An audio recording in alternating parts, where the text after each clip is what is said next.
Hi everybody, it's me Jill and welcome to Jill Informed.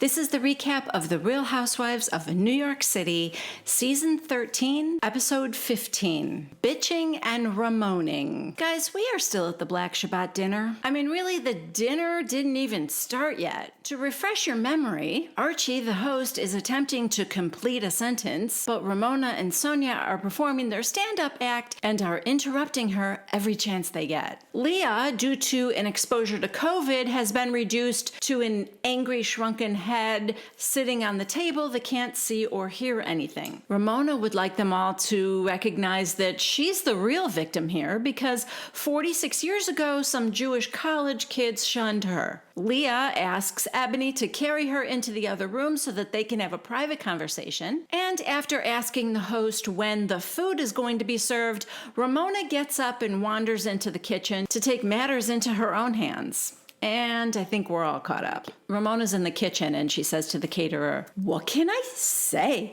I was dealing with an accountant. I was doing real estate all day. I didn't have time to eat anything." Ebony's in the other room on the phone with Leah and she said, "I feel like I'm being pretty diplomatic here." Leah, "You're doing everything right. Honestly, I think Ramona has a very low IQ. Cut to Ramona in the kitchen. "I think I'm upsetting the hostess." Or is it host? Is it host or hostess? It used to be waiter and waitress. Now it's just waiter. I get so confused. She, he, them, they. I'm a little older and I'm learning, but I'm struggling. Yeah, you're struggling. The caterer's like, "Yeah. Oh, wow. Another wall of cages in the room that Ebony is sitting in." That seems to be like a universal theme in Archie's house. Actually, Archie seems very cool to me, and I think she does have this, like, cool, eclectic vibe, you know? Anyway, Ebony finally tells Leah that she can just go and she doesn't have to participate in this show that's happening. And Leah's like, Yeah, I'm just gonna go. I'm gonna have dinner with Kiki." okay, so everyone is back at the table. Archie is attempting to continue, but these women... She's like, "I'm just going to quickly say a blessing over the wine." Sonja, "Can I have tequila instead?" Archie's like, "Whatever you want. It's Jew belong. Anything goes." So while Archie is saying the prayer, Ramona is grabbing the tequila bottle and keeping it out of Sonja's reach. Sonja's like standing up, leaning over the table, trying to get that tequila back. Guys, it is so embarrassing. In Ramona's confessional, she said, "Sonja's been drinking all night since we've been on the bus. I'm worried about her." I get that, but you know, let Luann worry about Sonja because Ramona, you need to worry about your own behavior tonight. Okay, finally the food is served and it's tacos. And Archie said to Ebony, "Are you happy?" And Ebony said, "I am. I wanted my friends to see what we do here, and maybe in some ways Ramona's outburst..." Ramona's sitting right there. I think that's hilarious. "Maybe in some ways Ramona's outburst was accurate because not everybody understands what we do here, Archie." Ramona, "No, I get it. I do this with my friends all the time. I have a lot of Jewish friends. I've gone to temple. I almost converted." Ebony's like, "I would never think you were anti-Semitic, but I want you to understand, Ramona, this is Black Shabbat. That's because there's a special..." Ramona interrupts. "Bond." Ebony, "Yes, bond and opportunity," Ramona, "between blacks and Jews." She cannot shut her mouth, you guys. Ramona's like, "I think it's great." Do you?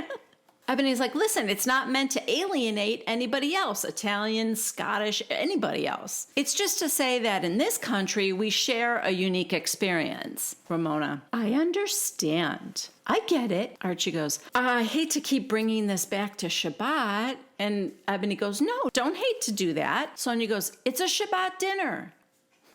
Is it? Archie goes, "Okay, so as I said at the beginning, Shabbat is the perfect time to do soul searching. For so many people, it's hard to show their heart." Ramona, "Well, show me your heart. What's in..." Archie, "Hold on. I have to think about my question." Ramona, "I don't want to read anymore. I want talking now." What are you, 6? Oh my God, just grab your tacos and go play video games in the other room then. Leave the adults alone. They're having a Shabbat dinner. Everyone basically tells Ramona, "You're not the one running Black Shabbat, so shut up." Archie said, "Okay, the questions are on page 20, so everyone can pick one." Sonja goes, Okay, what makes my heart beat? And she thinks about it for a second and she goes, more one-on-one relationships. I need that. I'm not talking about my girlfriends. I'm talking about philanthropy and my message. Archie is like nodding frantically because she cannot believe that like somebody's getting it. Like Sonja sounds like she's really understanding the essence of this. So she's like, yes, Sonja, I'm talking more one-on-one basis for soul food. You know what I mean? Ramona makes this face. Dion and Brian are smiling, possibly for the first time that night. And oh no, you know that saying, if you think something's too good to be true, it probably is? Yeah, this was too good to be true. This quickly goes south when Sonja doesn't stop talking. Ramona tries to get Sonja to wrap it up. And let's just say Sonja's water pill just kicked in. She's screaming at Sonja, "You're a jealous bitch. What are you doing on a daily basis? This one," and she's pointing at Luann, "this one's on the ground every day. She's trying to help people that got out of jail to get a home, get a job. What are you doing on a daily basis to help someone?" Now she's bangs her fists on the table. "Don't shut me up." Luann, very gently, "It's okay, Sonja.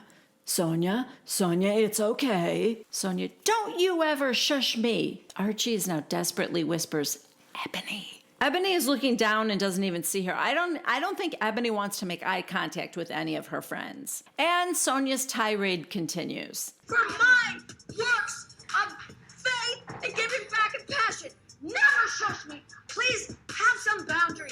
And do something for others. And stop social climbing. Social climbing for yourself. For what? Another yacht? Another plane? Another dress? Another Gucci?" Okay, Sonja, that's enough. Wow, she's lost her mind. This is scary. Oh, yeah, I lost my mind. Why don't you find one? Find a purpose. Don't say it. Find a purpose. She finally gets up and leaves, and Luann goes after her. Sonja's now crying to Luann in the other room. She needs to see other people. She needs to feel their pain for once. Luann's like, "Well, okay, but I don't think we're going to change her tonight." No.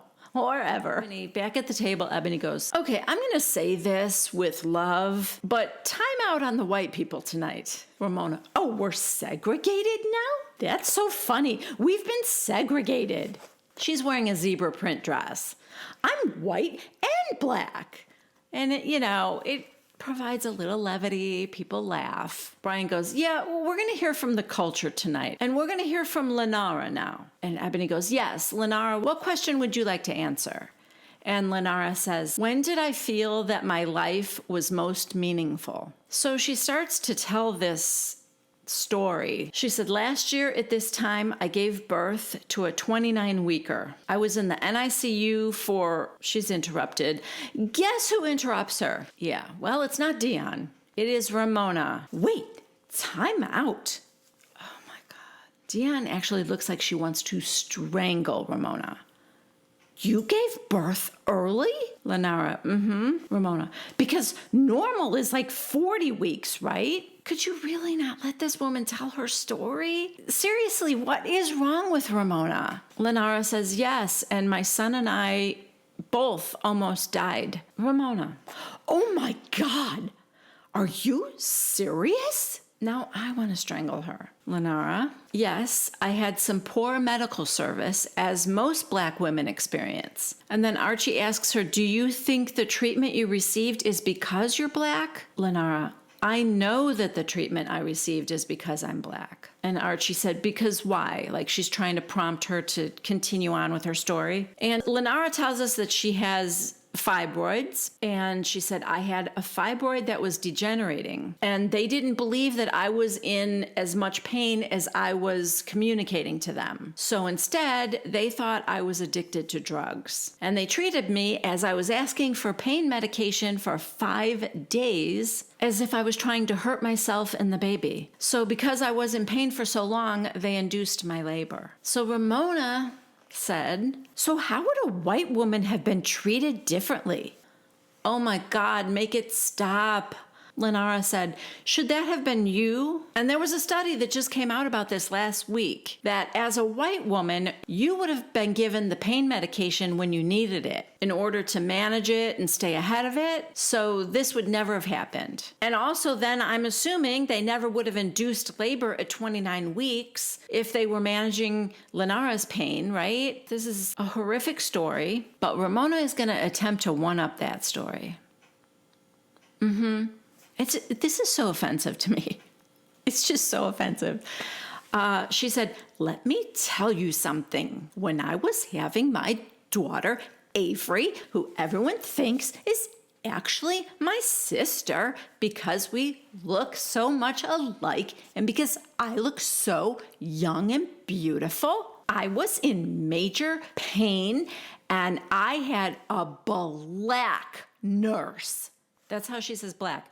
Black. And I said, I'm having so much pain. And she wouldn't believe me. I was like, I need painkillers. And I never had a second child because of the pain I had with my first. And I was a white woman. Just like, I'm just watching this and I'm doing cleansing breaths. I can't even imagine how these people at that dinner managed to remain composed. I mean, to say that this conversation was cringy is such an understatement. Lenara actually says to Ramona, I hear you. This feels insane to me. Lenara sharing her story ends up with her telling Ramona that, you're seen and heard. In Luann's confessional, she said, I feel like this is just a runaway train. You jump out and you're doomed. If you stay on it, you're doomed. Either way, you're going to crash. Archie tells Lenara that she thinks she is the most graceful woman. Everything you say is with grace. Yeah. Incredible grace for Ramona, for sure. Brian and Dion are both nodding and they say, yes, she is. She is. That's the kind of woman she is. Ebony actually says, yeah, because anybody else would have cursed Ramona out. Side note, Ebony thinks she's going to teach Ramona about how she comes across to others, but it's futile. Ramona interrupts so many times. There's no lesson for her to be learned. She can't possibly learn anything because her mouth is constantly going. Now Ramona says, are we closing this up soon? You've got your tacos, Ramona. What's the problem now? Sonja's like, you can get an Uber.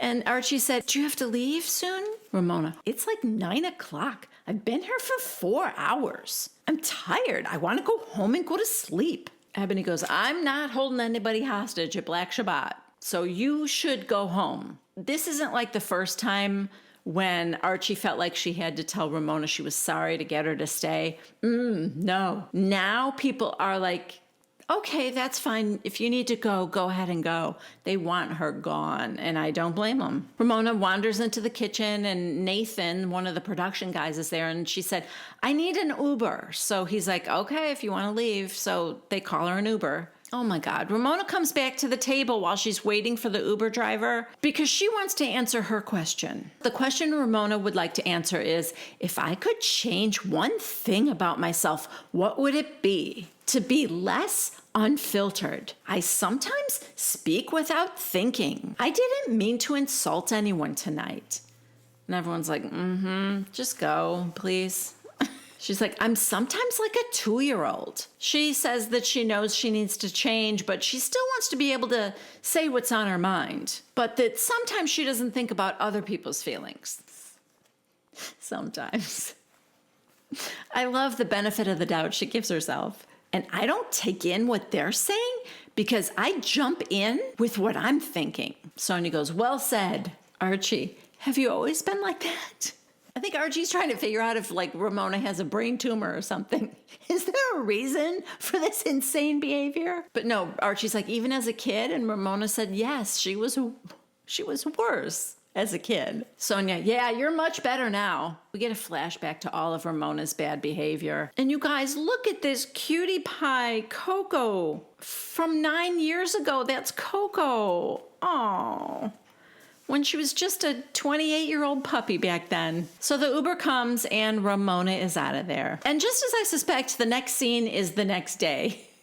Because once Ramona left, I'm sure there was nothing else to film. So it is the next morning, and Luann comes over to Ramona's apartment, and they're talking about the events of the night before. Luann, it was quite a night last night. Ramona said, Sonja's gotten that way before with me, but you know what? I think she's projecting. And now Ramona uses the runaway train analogy by saying that she thinks that Sonja is on a train that she knows is going to crash and there's nothing she can do to help her. In her confessional, she said, Sonja has no regard for other people's feelings, people's property, and most importantly, no regard for herself. In Luann's confessional, she said, I love how Ramona deflects. Let's keep the focus on someone else, like Sonja. Luann, have you spoken to Ebony? Ramona, yeah, I did. Luann, first, let me give you my opinion before I hear what Ebony said.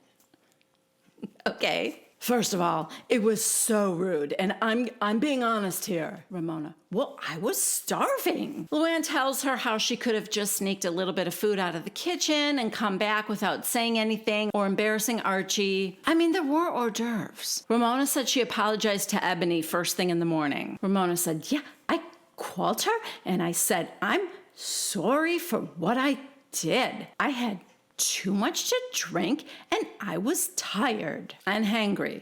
Luann goes, it was 9 o'clock, Ramona. You go out dancing later than that. Ramona, I haven't been in the past week. I'm in bed by 9:30. Mark my words, I'm never gonna drink on an empty stomach again. Luann goes, ha ha ha, you're funny. Ramona narrows her eyes and scowls at her. Okay, now we are at Sonja's townhouse. Sonja asks Emma, her assistant, to bring up the wine and cheese and stuff to get ready for Ebony, who's coming over. Then she's like, do you have any clothes on? Emma's wearing like black leggings. And Emma goes, you know I don't like pants. Could there be a more perfect assistant for Sonja than a girl who doesn't like to wear pants? Also, we now see Christy, another intern. Good God, how many does she have? Okay, so now Ebony walks in, and Christy says, hi, Ebony, I'm dying to meet you. I'm Christy. She doesn't get up or anything. She's sitting on the couch like Ebony came to see her or something. I thought that was a little bit weird. Okay, so while they sit and chat, Marley helps himself to a prosciutto-wrapped piece of mozzarella or something. Sonja apologizes for losing it at the dinner, and Ebony said, yeah, that was not like you. But, you know, you two need to talk, you and Ramona. You have a 30-year sisterhood with her, and I know you love each other, but it's a little tense. Sonja, but I don't want her walking all over me, especially in front of people I don't know. Okay, I'm sorry. I think Ebony and Leah created a monster with this telling Sonja to stand up for herself, because she definitely didn't need to act like she did at the party. Ebony says that she loves the way Martin has gotten Sonja to, you know, stand up for herself a little bit more and not let people walk all over her. But also, she needs to have enough self-awareness to know when she's monopolizing the conversation. Because Ramona wouldn't have stepped all over her. In fact, it seemed like she let Sonja go on and on for quite a while before she tried to get her to wrap it up. So, you know, there's another side to this as well. If Sonja is aware enough to know that that Black Shabbat evening was not about Ramona, she also needs to be aware enough to know that it wasn't about her either. Ebony said, you know, when Ramona interrupts you like that, you can correct her behavior, but I would like you to do it like over lunch or dinner or somewhere else. And Marley is back for seconds. So they're having a glass of wine, and Ebony said, cheers to controlling the narrative and self-control. In her confessional, Ebony said, we need to find the sweet spot between Sonja standing up for herself, but also having some basic social graces, let's just say. And then Ebony goes, now, you, my love. Sonja, yeah, me, what about me? Ebony, I have to curse you out, because why did Archie call me up this morning and tell me, and you might not even remember this, do you know you peed in Archie's driveway last night? Of course you did. Sonja laughs. Yeah, I did. at the back of the bus. Then we get to see the flashback, guys. And side note, for those of you keeping score at home, Marley's on his third prosciutto-wrapped mozzarella stick. So, yeah. They're a big hit with someone. It's just not the ladies. Sonja, yeah, I had to go so bad. I've done that before, peed anywhere. Flashback to when she peed in the cornfield last year. In Sonja's confessional, she said, "It's not my proudest moment peeing in Archie's driveway. I would have gone inside to the restroom, but Luann would have left without me." What is she talking about? Was Luann driving the bus? Also, why didn't you just go on your way out? Saying goodbye to everyone, why didn't you run to the restroom then before you walked out to the van? Side note, Marley is now going back for more, but the other ones are like on the other side of the tray and he can't quite reach those. So now Ebony and Sonja yell at him. Sonja's like, "I'm mad at you, Marley." And Ebony goes, "Marley, you already ate the damn board." You know, at least someone did. Ebony tells Sonja that Ramona called to apologize for her behavior. And she says, everything was designed to make her comfortable. And she was a shit show. And you were great and Lou was great. Well, you were half great.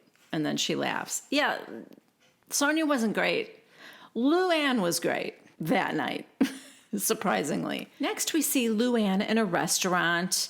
I don't know, it's called Hoot, and it's Alpine Dining. And she is FaceTiming with Leah. Luann goes, "Darling, I'm in Hoot."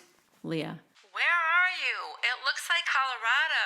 Luann, "I know. It could be Colorado, Switzerland. Isn't it cute?" And she's like showing her around the restaurant. So she tells Leah that they miss her. And Leah goes, I know. I'm starting to fall apart. Luann, "Oh, don't fall apart. You're almost there. You're almost to the finish line." Leah asks her who she's having dinner with, and Luann said that she's meeting the women from Fortune Society, and also Ebony and Ramona are coming. And she goes, "Sonja, I don't know where Sonja is." Cut to Sonja at her townhouse, talking to her interns. "After the poop settled, I started plunging it, and it turned into poop soup."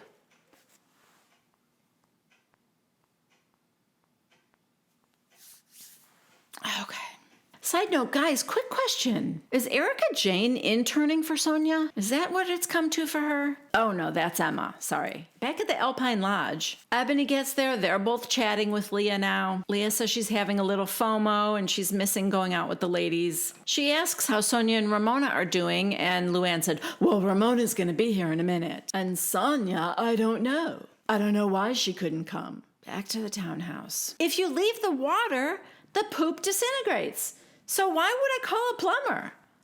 At the Alpine restaurant, Ramona walks in right now, and I've never been happier to see her, because now we don't have to talk about poop at Sonja's. She says hello to Leah, who is still on FaceTime, and they ask her about Sonja. And Ramona goes, "Oh, I sent her a text." Then she reads it. "Sonja, do you remember all the very nasty comments you made to me at the Black Shabbat? You really hurt my feelings terribly." So Leah goes, Oh, my food just got here. I gotta go, guys. then in her confessional, she said, "The last thing I want to hear right now is Ramona gaslighting Sonja, so I'm out." Okay, so now the Fortune Society ladies arrive. Luann asks how many women are living in the facility now, and one of the ladies, Vilma, said, "Well, I came home in 2007, and when I lived there, there were 56 men and 3 women. I was one of them." And Ramona goes, "Are those good odds or bad?" Everyone laughs. Vilma said that now there's more than 100 beds. And then Ebony asks the woman across from her, Christina, how old she was when she was incarcerated. And Christina said, "I had just turned 17. She said she was at the wrong place at the wrong time, and someone got shot while she was there. She said she didn't even go inside the building. She was outside the building." And Ebony said, "So what were you convicted of?" And Christina said, "Conspiracy."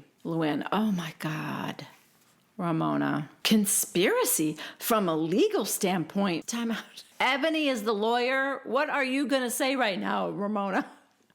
How are you speaking to conspiracy from a legal standpoint? Anyway, she said from a legal standpoint is when you're aware. And you weren't aware. So Christina said, well, it was 2 weeks later and I never reported anything. She said there were news articles and she never came forward with what she knew. So Ebony said at some point she did know that somebody died. And Christina said yes. So I'm sitting in Rikers Island and there's always a glitch in Rikers Island system. So it said that my next court date was December 31st, 2009. So I'm sitting there for the first 6 months, no court date. And Ebony goes, which is unconstitutional. Ramona, no. Luann, Ramona. Luann is probably still shell-shocked from Black Shabbat. And Ramona doesn't need to say anything else. This conversation is not about Ramona either. Ramona's like, no. Luann in her confessional. Ramona was not born with the radar that says, don't speak now. So anyway, Luann is looking at Ramona like, watch yourself. Ramona, no, I really have to pay attention to this. So there was no court date and they're allowing you, or they're made you stay there? I love that she accidentally said allowing. They're allowing you to stay at Rikers Island? Anyway, she's like, they made you stay for like forever? Did they give you bail? And Christina said no, because it was a murder charge. Ramona, but you only heard about it down the road. Ebony goes, that's not how the law works, Ramona. Ramona, well, okay, so change it. Change the law. I don't like this. It's not good. Well, somebody needs to change that law, not because it's right, but because it's upsetting Ramona. In Ebony's confessional, she said that, Ramona's lack of knowledge about this, it's like, well, why would she know? We don't talk about it enough. And I think her lack of awareness is indicative of many Americans. Christina just said, I didn't have many options and the system sucks. So she pled guilty and she had to settle for a 3.5-year prison term. Vilma tells her story and then Ramona says, can I ask your girlfriends a question? Oh boy. Let's say you have a friend that you really love and you see her going down the rabbit hole. Ebony turns to Luann. Oh, shit. I know who this is about.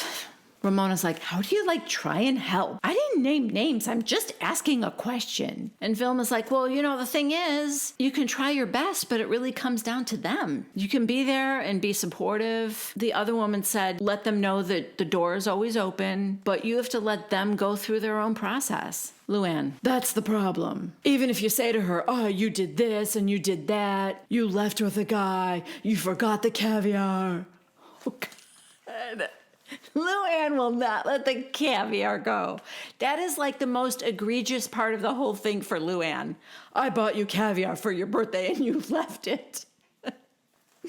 Anyway, Luann's like, I would be mortified, and Sonja is not mortified. Well, so much for not naming names. And then Christina suggests that there might be something that Sonja isn't sharing with everybody that's really bothering her. She said she might be fighting a bigger battle within herself. And Ebony said, and Sonja is numbing. She's numbing the hurt. Ramona goes, but she's been like this for 10 years. I can't help her. And Ebony goes, listen, I don't like the way you acted out last night, but I like you, Ramona. That is unfair to you to put that on yourself. It's not your responsibility. Ramona goes, no, I agree. And then Ebony said, I was supposed to leave 2 hours ago. I have an appointment, but I just can't leave these ladies. I'm having really good conversations. Everyone laughs. And she said, and I'm having a really good conversation with Ramona. Luann goes, good. Ramona, we always do. And Ebony, we do. Ramona and I are night and day, yet we're very aligned. It's very weird. Yeah, that is weird. Ramona, yeah, and I never met someone before that I bonded with so quickly. Luann says to Ebony, well, I wouldn't say you were like Ramona, but okay. And Ebony goes, no, come on. You see similarities in us, don't you? Luann, what, body type, shoe size? And Ebony goes, no, not superficial things. Ramona, meeting of the minds. Oh, that's frightening. Luann, you're not that mind depth as we are. Luann, I'm not mind depth? What does mind depth mean? Everyone laughs. Ebony says, I can't stay mad at you, Ramona. And Ramona said, thank you for Black Shabbat, Ebony. And thank you for coming and looking pretty. and being a hot mess, but I love you anyway. Okay, next we are at Leah's house, and Kiki comes back after Leah's quarantine, and she's with her dad. Finally. Oh my God. Episode 15, and we finally get a Rob sighting. What a travesty. In Leah's confessional, she said, as much as I love Rob, I've probably never been this excited to see him before. You're not the only one. Leah talks to him about school stuff for Kier. She said, I want us to be on the same page with, this high school stuff. And Rob goes, real talk? $60,000? I think it's crazy for a kid to go to high school at college prices. And Leah goes, this is why I work my ass off. This is why we work so hard. And some of it is elitist, and I'm not comfortable with that part. But also, we have to separate that and think about the education that Kira's going to be getting. Over at Ebony's apartment, her best friend Natalie comes over, and Leah has her grandmother in an urn on a little side table. Yeah, I mean, she kind of says, oh, look, have you seen Katie? Here's Katie. So we are waiting for Linda, the DNA investigator, to come over with her results, and I guess Natalie is there for emotional support. Ebony said, I don't expect her to say, Ebony, I know who your dad is, but I'm just nervous to find out whatever it is that she discovered. All right, Linda is here, and she gets right down to business. She said that Ebony's DNA was enough for her to narrow it down to 3 candidates who could be her father. And they're all brothers, which makes sense because it's a DNA match. And Ebony goes, wait, are you telling me one of these 3 men is my dad? And Linda said, I'm almost certain of it. Ebony's like, wait, just give me a second. And these men are all alive? And she nods her head. Ebony, so I have a dad. And she goes, you do. And 2 uncles, apparently, that are still alive. And they might have families. I mean, this is a lot. When her grandmother died, Ebony said it was just her and her mom, nobody else. She's an only child, and I guess her mother's family is no longer around. So this could be a lot of family members for her. Linda said that there's one that she believes to be Ebony's father just based on his age. She said, your mom was born in 1960, and there's one that was born in 1957. So I feel like that is probably your dad. And then the other 2 brothers were born in 1951 and 1939. Linda tells her that the man that she believes is Ebony's father is married and has 2 daughters. And Ebony just she becomes very, very overwhelmed with emotion. And I get it, because I'm feeling I'm nervous. I'm excited for her. I am extremely worried that this man is not going to want anything to do with her or have her in his life or something. I'm super worried about that part of it. There's so many variables that could go wrong here. So I feel like I'm on guard and very protective. I don't know why. I feel protective of Ebony. Anyway, so I totally understand her being overcome with emotion right now. Ebony's I hoped for cousins, maybe an aunt or an uncle, but she really didn't think she was going to find her father, or if she did, he wasn't going to be alive. And anyway, Linda tells her the younger daughter bears a very strong resemblance to you. And so does the man that I believe is your father. So what she does is she turns the computer to Ebony and she shows her a picture of the man. We don't see it, but Ebony sees it. She and Natalie are looking at it, and she's like, I do kind of see a resemblance between me and him. She thanks Linda very much, and she said, I look forward to 2021 when I can take some steps to try and connect with him. Natalie said, that's what I keep telling her. 2021 is going to be your year of renewal, and so much more. 2020 was just like a dress rehearsal for what 2021 is turning out to be. And that is where we end episode 10. Is anybody else wondering what is going on with Ebony's mom? Because I feel I don't know that Ebony is particularly close to her mom, but I don't get the feeling that they have an estranged relationship. So when she kind of hinted earlier at the fact that her mom doesn't really want to talk about who Ebony's father is and that there were a couple of possibilities, that's fine. But I think when Ebony is hiring this DNA investigator, and she has narrowed it down to these 3 brothers. I would think Ebony's mother would be able to like confirm which one she's been with, if any. Right? So that part just still seems a little weird to me that it's like Ebony has to do this without any help from her mother whatsoever. So I don't know. All right, that is it for me, you guys. Thank you so much for being here. And if you liked this episode, please give it a thumbs up. And as always, I love to hear from you guys. So let me know what you think about this episode. What was your feeling about Ebony finding her dad? Are you like worried for her like I am that this guy's not going to want anything to do with her? That does scare me. So like, I'm hoping for the best. Anyway, truthfully, I mean, Ebony would be a good daughter to have, right? She's not coming to you for money. She's accomplished. She's educated. I would think everything you would want in a daughter. So he should be proud of her, you know? Anyway, all right. That's it. I will see you guys next week for the next recap of The Real Housewives of New York City. I love you guys. Bye.